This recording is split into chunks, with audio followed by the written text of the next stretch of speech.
So, this dude is quite possibly the most terrifying type of human being to ever exist.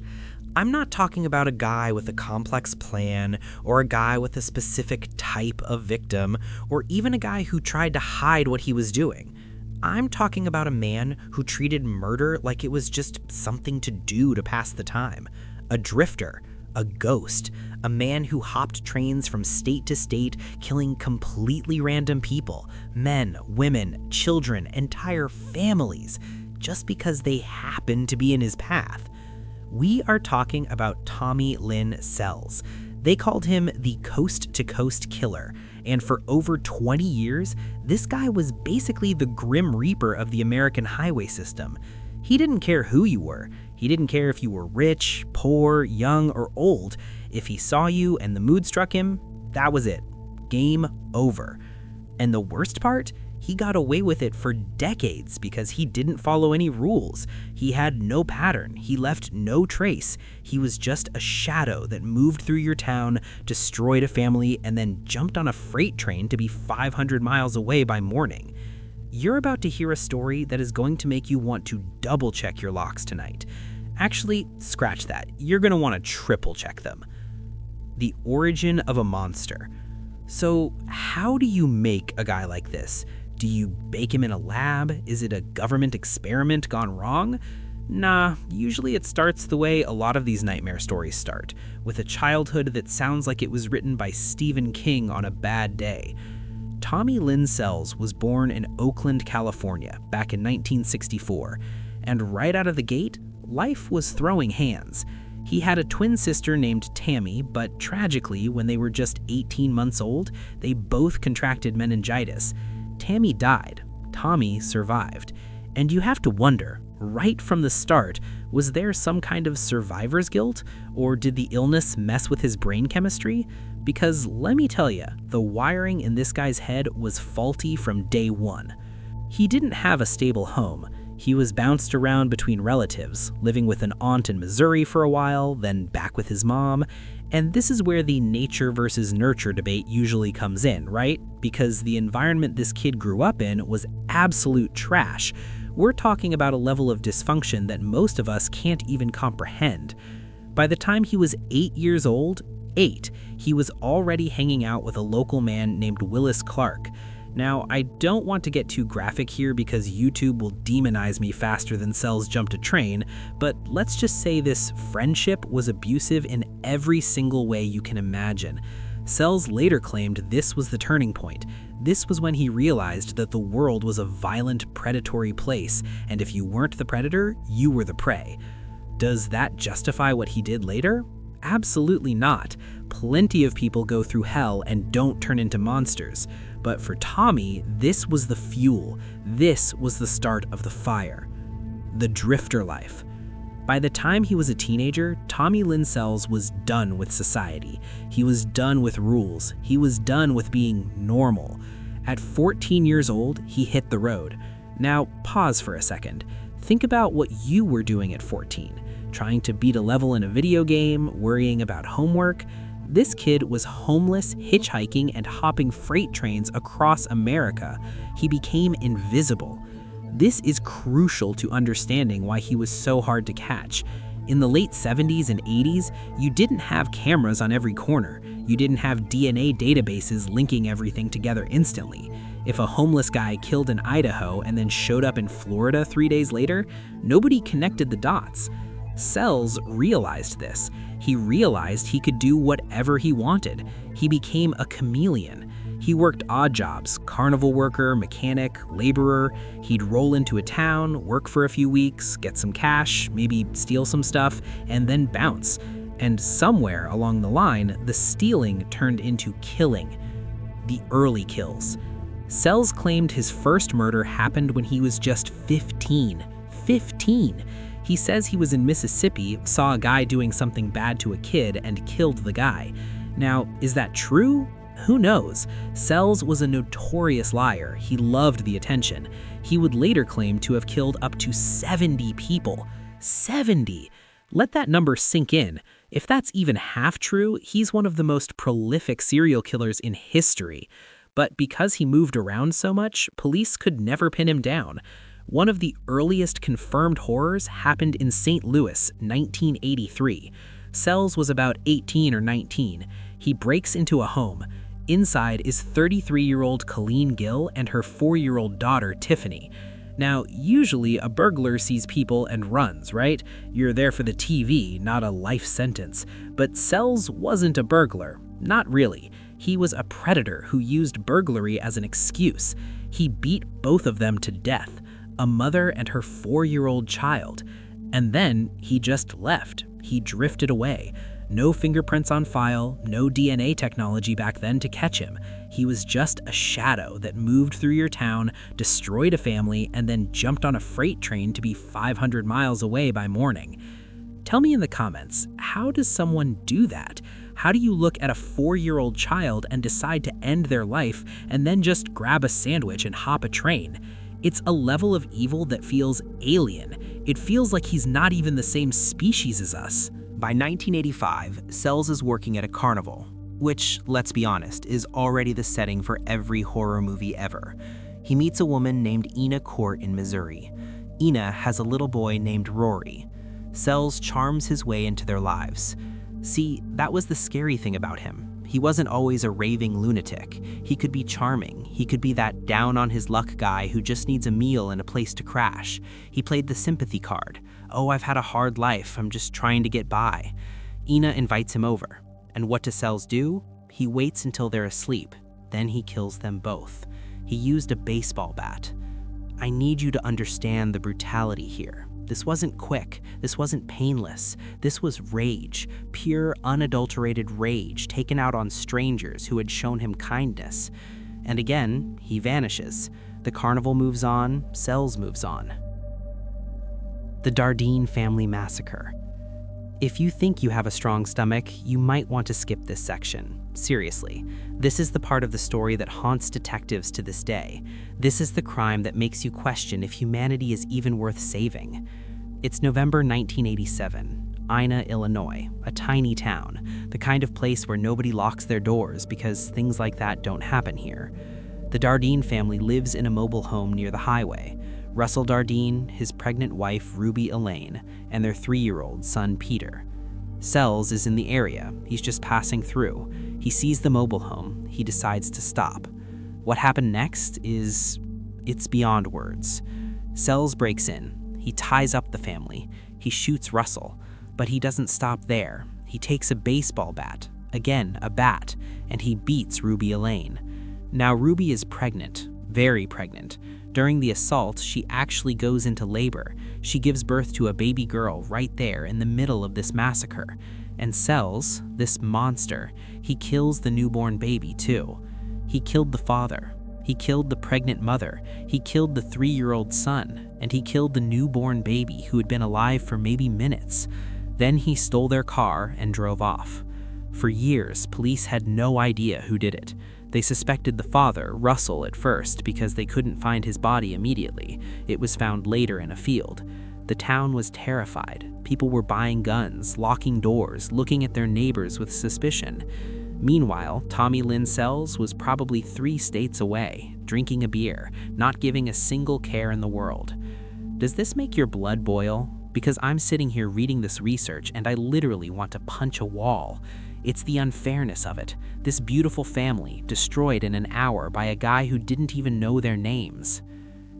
The one who fought back.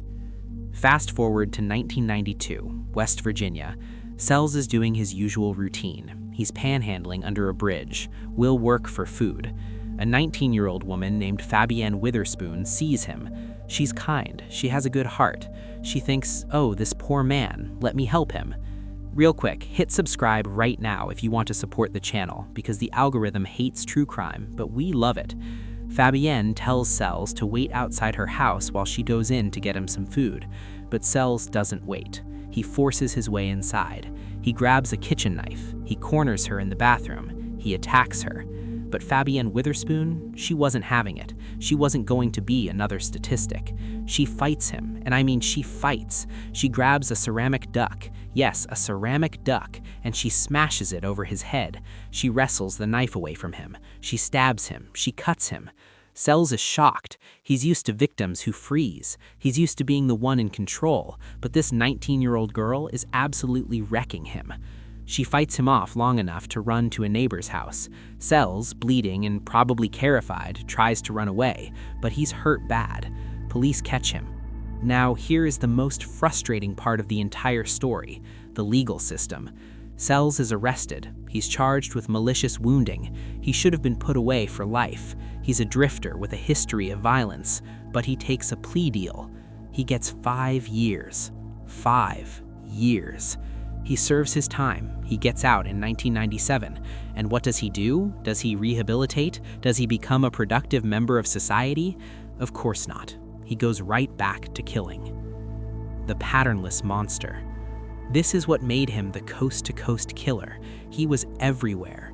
1997, Springfield, Missouri. He kidnaps 13-year-old Stephanie Mahaney, kills her, dumps her in a pond. 1999, Tennessee. He kills a mother and daughter.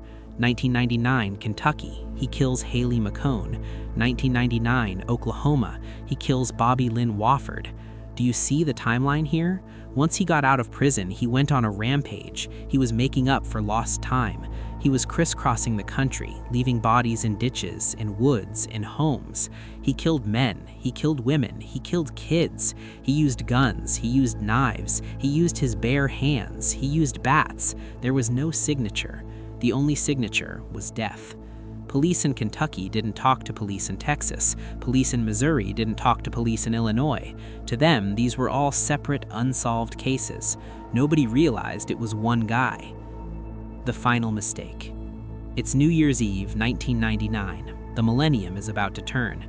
Everyone is worried about Y2K. Remember Y2K, when we all thought computers were going to crash and planes were going to fall out of the sky?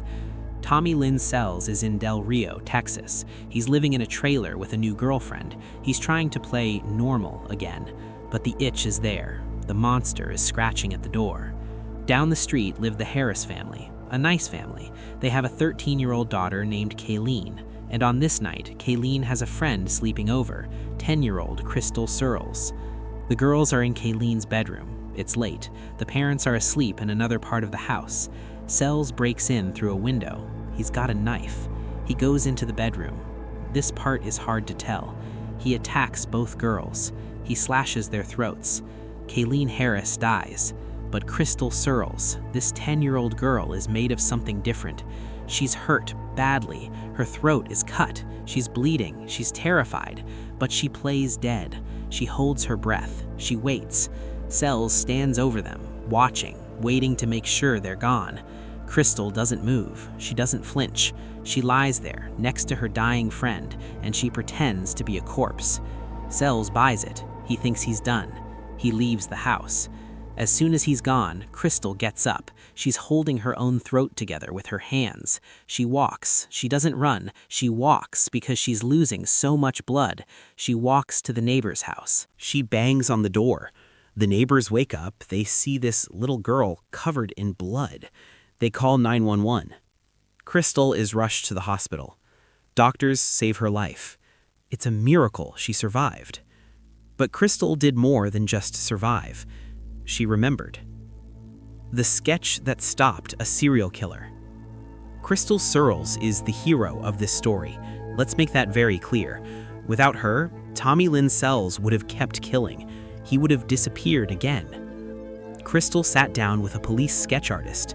Despite the trauma, despite being 10 years old, despite having just seen her friend murdered, she gave them a description. She remembered his face. She remembered his hair. She remembered his eyes. The artist drew the sketch. Police released it to the local media. And this is where Sells' arrogance caught up with him. He was still in town. He hadn't left yet. Police started showing the sketch around. They went to the trailer park where Sells was living. They knock on the door. Sells answers. Now imagine this moment.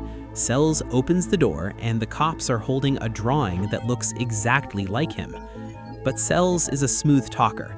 He tries to bluff. "Oh, that's crazy. Hope you catch the guy." But the cops aren't buying it. He fits the description. They bring him in. And then they bring in Crystal. Can you imagine the bravery of this little girl? She's in the hospital, recovering, and she has to look at a lineup of men and point out the one who tried to kill her. She points at Tommy Lynn Sells. That's him. Boom. The confessions of a madman. Once Sells was caught, the dam broke. At first, he played games, but then he realized something. Being a serial killer made him famous. It gave him power. And Tommy Lynn Sells loved power. He started talking, and he didn't shut up.